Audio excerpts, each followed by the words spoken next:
प्रेम से कहना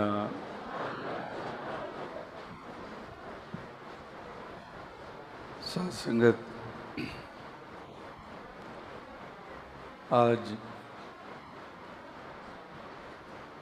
आप सभी उपस्थित हुए हैं मुक्ति पर्व के अवसर पर,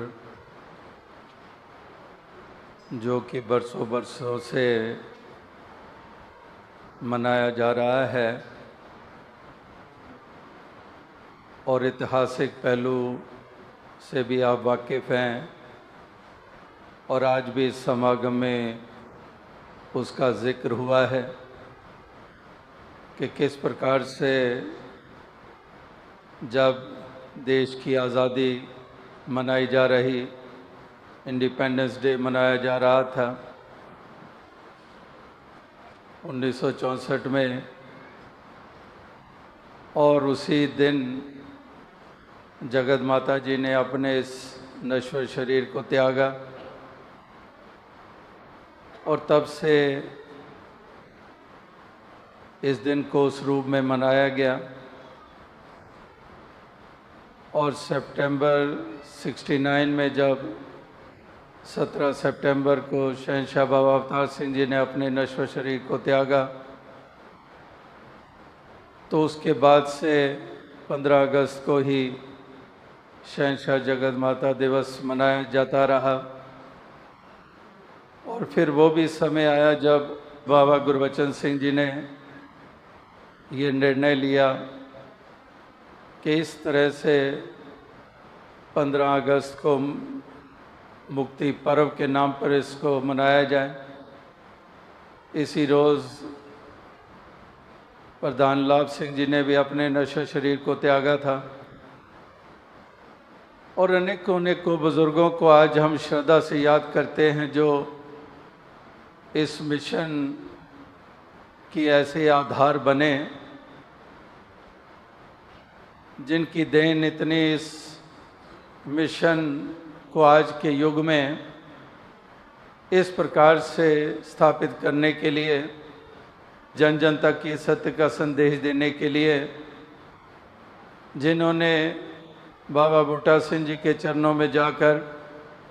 शहंशाह बाबा अवतार सिंह जी के चरणों में जाकर, जिन्होंने ये सत्य की लखता की और अपनी आत्मा को मुक्त किया, जीवन काल में ही जीवन मुक्ति को प्राप्त किया, उनको भी श्रद्धा से याद किया जाता है। और साथ ही साथ मुक्ति वाले पहलू को सामने रखा जाता है कि जहाँ पर आत्मा को आवागमन के बंधन से मुक्ति की ज़रूरत है, ताकि इस बंधन से निजात मिले। और साथ ही साथ अनेकों और ऐसे बंधन हैं जिसमें इंसान बंधा रहता है और वही बंधन दीवारों का रूप भी बन जाते हैं, दूरियां पैदा करने वाला का रूप भी बन जाते हैं। तो इस तरह से उससे भी मुक्ति प्राप्त करनी, जो समाज और इंसान के लिए हानिकारक रहा, जो शहंशाह बाबा अवतार सिंह जी ने पुरजोर ये संदेश, ये पैगाम दिया, तो उससे मुक्ति हासिल करने के लिए, जहाँ पर जाति पाति की मान्यताओं के कारण अहम अभिमान और घृणा और नफरत चलती चली आ रही, जहाँ पर मुक्ति की बात होती है तो नशे इत्यादियों से भी मुक्ति प्राप्त करनी, जिस नशे में चूर होकर कितना कुछ गंवा बैठते हैं, जिसके कारण हम अपनी इज्जत भी खोते हैं, घर के वातावरण को भी हम कितना एक पीड़ाजनक बना देते हैं। तो उससे भी मुक्ति हासिल करने के लिए बाबा गुरबचन सिंह जी ने पुरजोर ये आवाज़, ये पैगाम दिया। अनेकों अनेकों ऐसे पहलू हैं जिनको हम विपरीत भावनाएं कहते हैं, उनसे मुक्ति हासिल करना, अहम अभिमान में चूर हैं अपने ओहदे, अपनी पदवी का अभिमान, या फिर किसी धन दौलत सामर्थ्य का, या फिर किसी विद्वता का अहम अभिमान, तो उससे भी मुक्ति हासिल करनी। इसी प्रकार से अनेकों अनेकों ऐसे पहलू हैं जो इंसान के लिए एक लाभ का कारण नहीं बने, जिसके कारण लोक और परलोक संवरा नहीं। तो ऐसे मुक्ति पर्व के अवसर पर इन तमाम पहलुओं के ऊपर रोशनी डाली जाती है। और इसी प्रकार से कितने कितने महापुरुषों ने, बुजुर्गों ने ये तमाम जो सफ़र तय किया, ऐसी ऐसी देन दी, जिसके कारण ये मिशन रूपी इमारत के आधार बनकर इसके ऊपर इमारत खड़ी हुई। तो आज के दिन जहाँ पर उनको हम श्रद्धा सुमन समर्पित कर रहे हैं, जहाँ पर शहंशाह बाबा अवतार सिंह जी जगत माता जी को अपने श्रद्धा सुमन समर्पित कर रहे हैं, जहाँ पर बाबा गुरबचन सिंह जी का तमाम जीवन और शरीर भी मानवता को समर्पित हो गया, वहाँ पर राजमाता जी को हम याद कर रहे हैं, जिन्होंने तमाम जीवन अपना मानवता को समर्पित किया, समाज के उत्थान के लिए अपने योगदान दिए, घरों और गृहस्थियों को गृहस्थ निभाने की सीख दी, किस प्रकार से जो गुरमत के अनुसार जीवन जिया जाता है, वो गुरमत के सांचे में जो खुद इस कदर खूबसूरती से ढले हुए थे, और उनकी चाहत यही थी कि हर बच्चा बच्चा इसी गुरमत के सांचे में ढल जाए, ये किसी और सांचे में न ढल जाए जो संसार वाला सांचा है, जिस सांचे में ढलकर हम कुरूपता को प्राप्त हो जाते हैं। उस सांचे में ढलने का मतलब वैसी प्रवृत्ति, वैसी सोच बना लेनी। तो इस तरह से हरगिज़ वो भक्ति में गवारा नहीं है। तो इसलिए गुरमत का पाठ उन्होंने केवल शब्दों के द्वारा नहीं पढ़ाया, जीवन उनकी अपने आप में एक ऐसी किताब जो जीवन एक एक पल जिया गया, निम्रता, सत्कार, अदब क्या होता है, ये उन्होंने खुद सिखाया। इतनी बड़ी उम्र में होकर अगर सालों के हिसाब से, बरसों के हिसाब से हम कहते हैं 84 बरस की आयु उनको प्राप्त हुई, तो इतनी बड़ी उम्र में आकर भी छोटे बच्चे को भी अदब से, जवानों को भी अदब से, सत्कार भरे शब्द कभी भी ऐसा नहीं समय आया कि उस सत्कार भरे शब्द के अलावा कोई और लहजा रहा हो, किसी और ढंग से संबोधित किया हो। हालांकि उम्र के हिसाब से भी अक्सर बुज़ुर्गों को हक प्राप्त होता है, आखिर बुज़ुर्ग होते हैं, उनको हक होता है, वो किसी तरह से दूसरों को संबोधित करते हैं, बच्चों को, जवानों को। लेकिन उनमें एक ऐसी विशेष खूबी मिली कि उम्र के लिहाज से भी अगर देख लें तो तब भी भाषा वही अदब सत्कार वाली, वही जी लगाकर बुलाना, कोई भी हो, कहीं से भी आया हो। तो इस तरह की मिसालें जो कायम हुई हैं, ये हमारे समय में हुई हैं, कोई हज़ारों बरस पहले की बात नहीं, सदियों पहले की बात नहीं हो रही है। इसी वर्तमान के दौर में देखा है। वो भी बुज़ुर्ग आज यहाँ मौजूद हैं जिन्होंने देश के विभाजन से पहले, जब शहंशाह बाबा अवतार सिंह जी या बाबा गुरबचन सिंह जी या बाबा बूटा सिंह जी उस तरह से ऐतिहासिक पहलू के बारे में जो जिक्र किए, तो उन्होंने भी देखा कि तब से उस उम्र से लेकर जहाँ पर दाद तो छोटी उम्र में प्राप्त कर ली ज्ञान की, लेकिन उसके बाद से जब से ये नाता जुड़ा सामाजिक रूप में शहंशाह बाबा अवतार सिंह जी के घर बाबा गुरबचन सिंह जी से नाता जुड़ा, तो तब से लेकर हिंदुस्तान में जब आना हुआ, लगातार ये कितने दशक ये आंखों से देखे गए हैं, कितनों ने देखे हैं, हजारों ने देखे हैं कि एक सहजी चाल रही, एक वही एक भाव रहे, वहीं पर सत्कार का भाव रहा, वहीं सत्संग में जाने, हर जगह पर पहुंचने के उत्साह रहे। चाहे उम्र बढ़ती चली गई लेकिन वो उत्साह कम ना हुए। और इसी तरह से साध संगत को जहाँ पर निहाल करते रहे अपनी वाणी अपने वचनों के द्वारा, जहाँ पर गीत गाकर भी, जहाँ पर कविता के रूप में कवि सम्मेलनों में, इस प्रकार से उन्होंने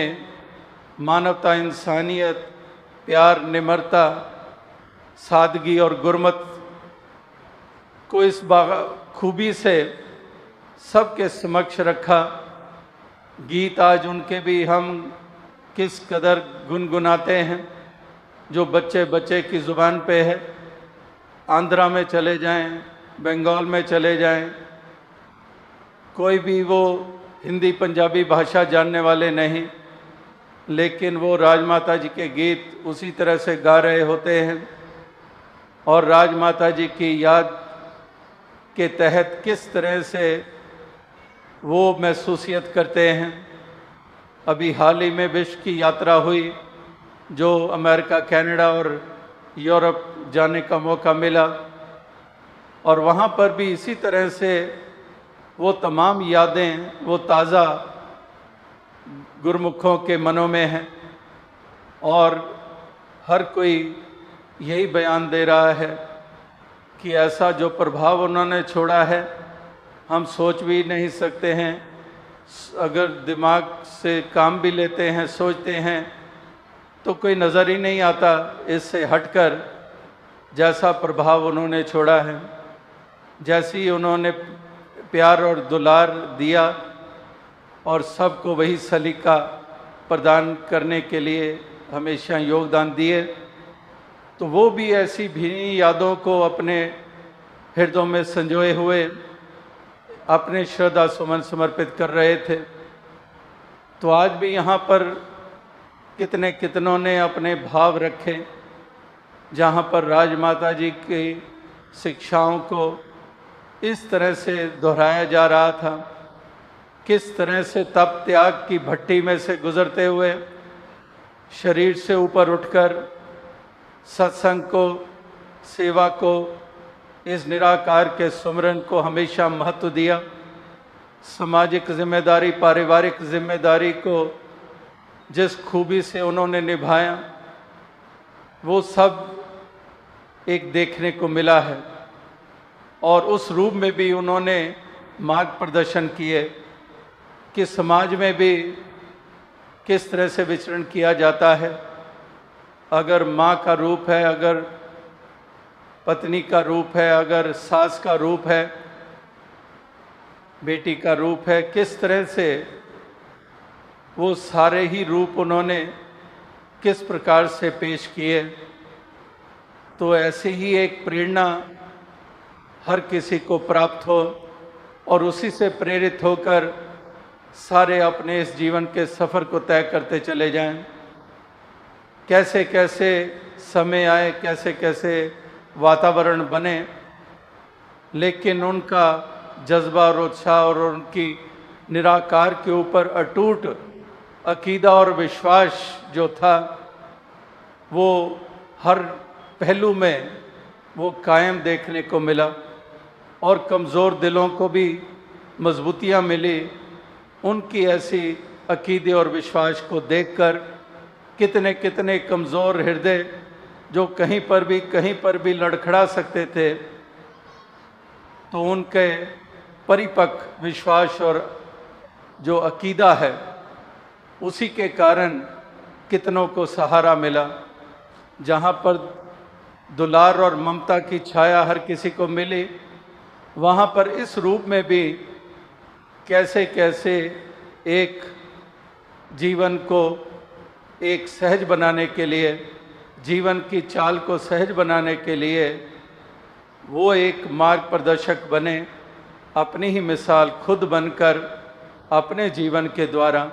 अपनी वाणी के द्वारा, अपनी निम्रता के द्वारा, अपने अकीदे विश्वास के द्वारा, अपने सुंदर व्यवहार के द्वारा, इस प्रकार से एक यही प्रार्थना बनती है कि दातार कृपा करे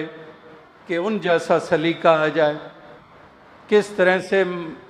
उदास और मायूस भी होते थे, और वो कोई निजी कारण के से नहीं।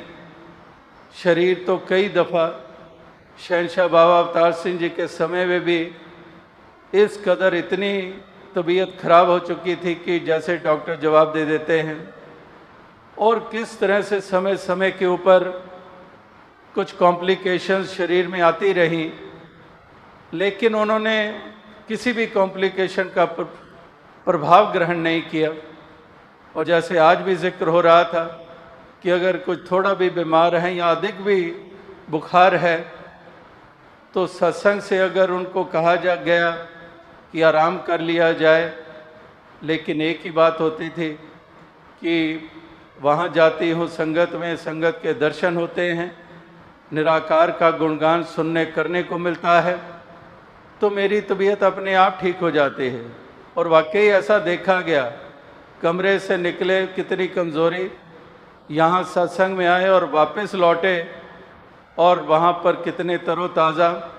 और कहते थे कि मैं कहती नहीं थी वहाँ जाकर ठीक हो जाऊँगी, देखो ठीक हो गई हूँ। तो इस तरह से उनका इतना संगत के प्रति लगाव और उत्साह कि कहीं पर भी कदम अपने रुकने नहीं दिए हैं। हमें भी मजबूरियाँ, उनको भी मजबूरियाँ। अगर सेहत की बात कर लें तो किस तरह से वो भी हमारे लिए प्रेरणादायक बने कि कुछ भी हो लेकिन ये कदम ना रुकने पाए, सत्संग से कभी पीछे हटने ना पाए, किसी के विश्वास को कमज़ोर ना किया जाए,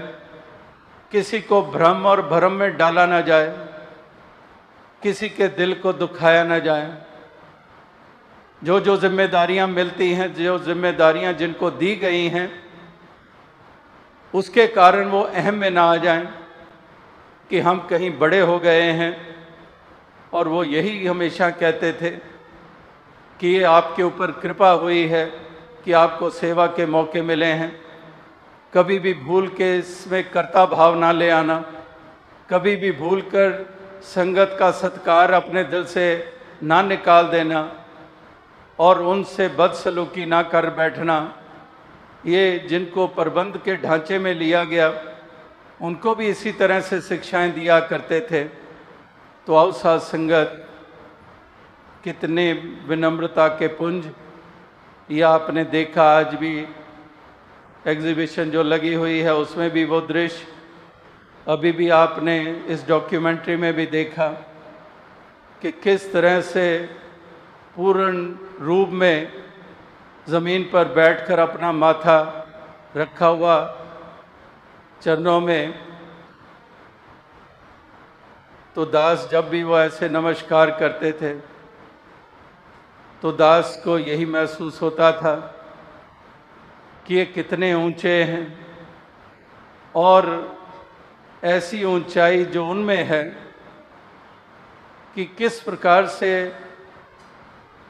कोई उम्र का तकाजा नहीं है।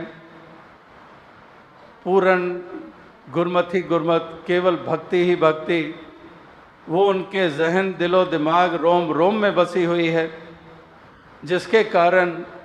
वो इस प्रकार से पूर्ण रूप में झुककर नमस्कार करते हैं। और जैसे दास ने पिछली बार भी कहा, जो 1 साल करीब होने जा रहा है, जबकि 29 अगस्त पिछले बरस उन्होंने ये शरीर रूप में हमारा साथ छोड़ा था। तो इस प्रकार से उस वक़्त भी दास ने यही कहा कि हमेशा दास उनको यही कहता था कि आप आशीर्वाद दो। इस प्रकार से आप नमस्कार करते हैं तो वो यही कहते थे कि मैं गुरसिख हूँ, मेरे से ये हक क्यों छीना जाए, तो मैंने तो ये नमस्कार करनी है। और दास झुकता उनके कदमों की तरफ तो हाथ पकड़ कर अपने सिर पर रख देते थे। तो इस प्रकार से चारों तरफ नज़र घुमाकर देख लें, कोई मिसाल मिलेगी ऐसी? कहीं पर नहीं मिलेगी। ऐसा एक जीवन ऊंचा, ये वास्तविकता में ये शब्दों के दायरे में कभी नहीं आ सकता है। ये वास्तविकता में शब्दों से भी कहीं परे की बात है।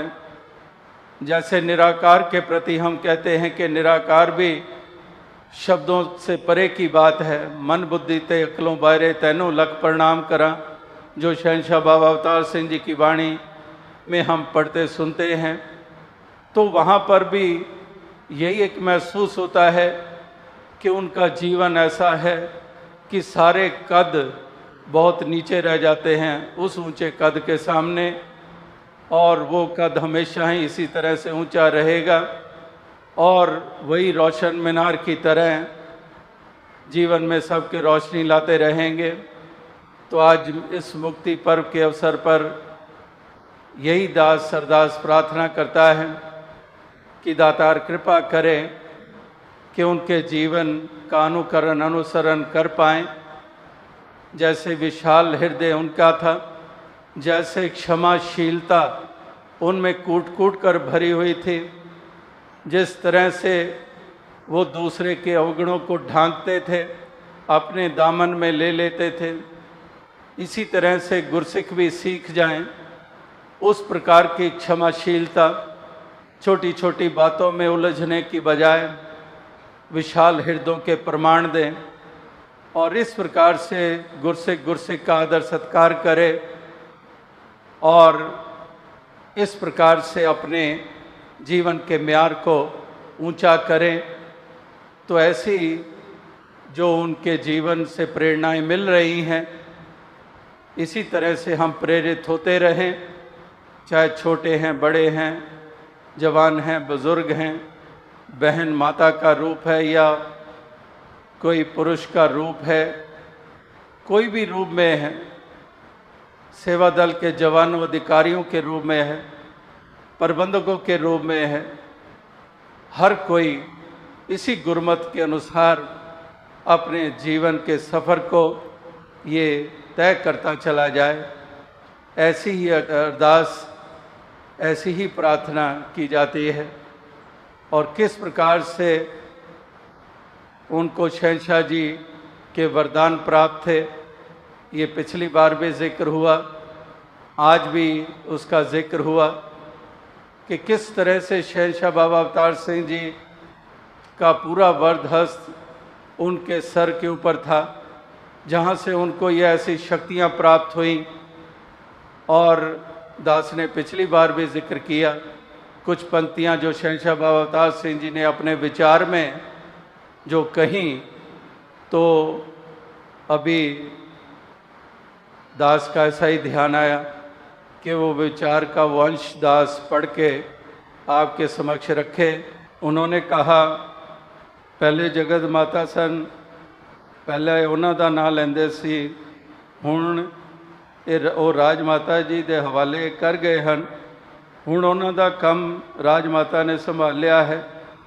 अज वो वाकई ही तुहाडे काम कर रही है। राज माता बच्चे बच्चे नूं प्यार कर रही है, तुहाडे काम सिद्ध कर रही है, तुहानू रब की तरफ लगाती है, तुहानू माला माल भी करती है। वाकई ही जो कुछ वो मंगती है दुनिया नूं देण वास्ते मंगती है। जिवें वो गांदे हैं, नचांगी ते गावांगी अज तेरे सामने, खुशियां मनावांगी अज तेरे सामने, ते दुनिया दे सारे सुख पा दे मेरी झोली विच, फिर भी मिलाई रखी संतां दी टोली विच। साध संगत वो तां तुहानू देण वास्ते ही सुख मंगती है, इसे लिए कहती है कि मैं नहीं हो चुप रहना, मैनू कदी लोड़ नहीं। कहती है कि मैं तो चुप नहीं रहना, मैं तो लैना है दुनिया वास्ते। वाकई साध संगत उसने अपने लिए की मंगना है, उसनों किस चीज़ की कमी है, पर वो तो जगत नूं सुखी करन लई मंगदी है। साध संगत विच ये जोड़ा तुहानूं दिखा दिता है, जो जेड़ा तुहानूं दिखा दिता है, मैं तो अपना फर्ज पूरा कर दिता है। मैथों हुण पूरा बोलिया भी नहीं जाता, पर संगत फिर भी बुला लैंदी है। हुण ये सारा काम जिहड़ा मैं अपना समझदा सी, बाबा गुरबचन सिंह जी ने संभाल लिया है। ये मेरे तो वध के हन, इन्हां ने पूरे गुरु वाला काम संभाल लिया है, ते माता वाला काम राजमाता ने संभाल लिया है।